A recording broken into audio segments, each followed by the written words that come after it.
the technology is always evolving, so the lobbyists will have a hard time to catch up with the file sharers. So I think there will always be one step behind. I don't even believe in that police state crap that they will get through with it. People will always try to share ideas and share files. I think file sharing will last forever.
We are not interested in compromises with this. We are interested in new things, not old solutions, that is compromises.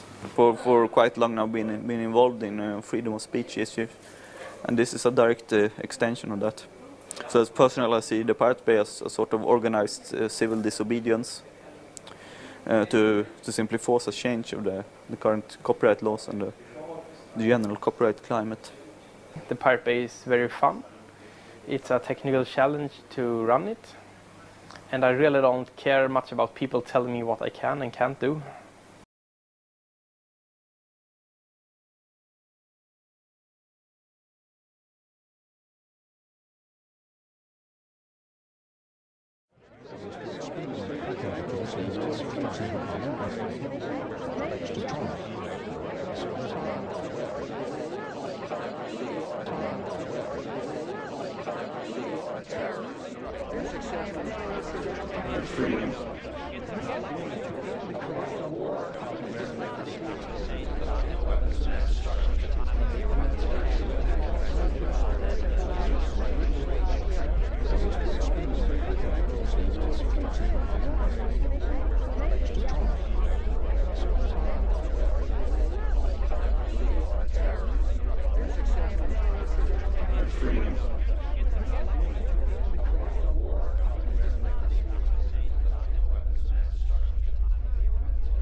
Is it a good thing or a bad thing that it's becoming harder, maybe impossible, to encapsulate information in discrete units and sell them?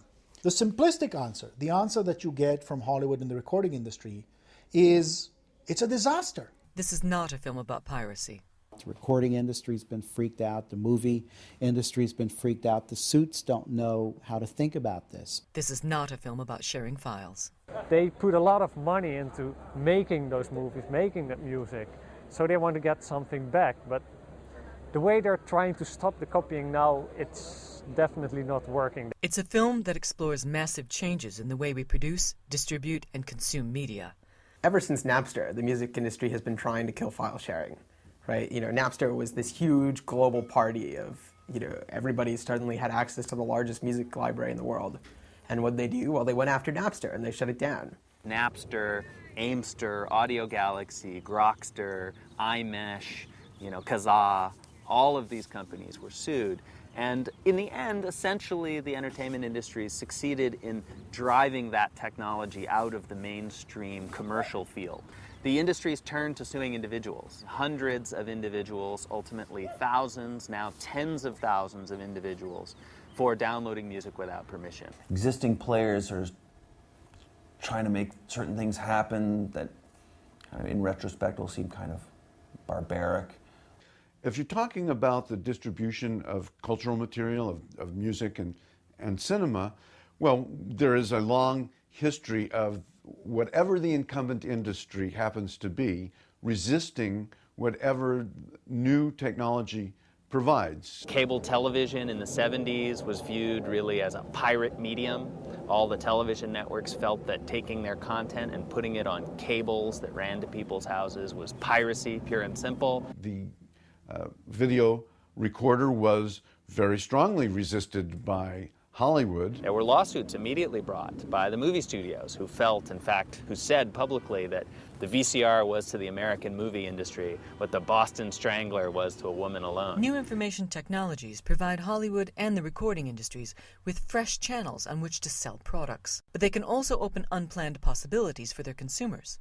The sheet music people resisted the recordings. The first MP3 player by Diamond Rio, sort of the initial company long before the iPod, they were met with a lawsuit. The possibilities suggested by peer-to-peer technologies have prompted the entertainment industries to react in an unprecedented way. Traditionally, copyright infringement has just been a civil matter. If a copyright owner catches you doing something wrong, they can sue you and force you to pay them money. Criminal infringement liability, the ability to prosecute you and throw you in jail, has been reserved for circumstances of commercial piracy.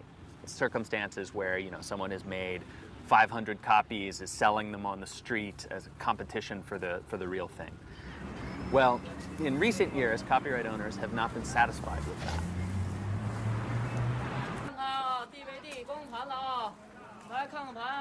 They have wanted to reach out and have criminal recourse against people who are engaged in non-commercial activities.